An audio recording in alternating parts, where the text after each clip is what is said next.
Hello everybody and welcome. In this video I'm going to show you how to disconnect your earbuds SHOKZ OpenRun Pro 2 Mini from your Android device.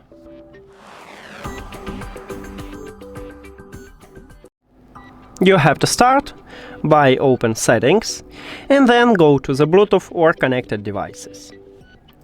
At the device list, click the information icon or settings icon near to your earbuds. And right here at the right side we have a button, Disconnect. You need to tap at this button.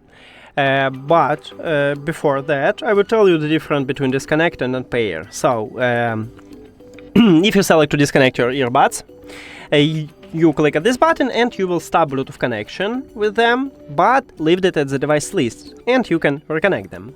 And if you select to unpair, you click at the Forget button. And you will totally remove your earbuds from your phone. Now let me disconnect it. And as I said, I left it at the device list, but stop Bluetooth connection, and now if I want to, I can easily reconnect them by just tap on them if these earbuds turn on and do not connect it with another device. That's it. Thank you for watching this video. If you found it helpful, please consider subscribing to the channel and leave a like on the video. See you later!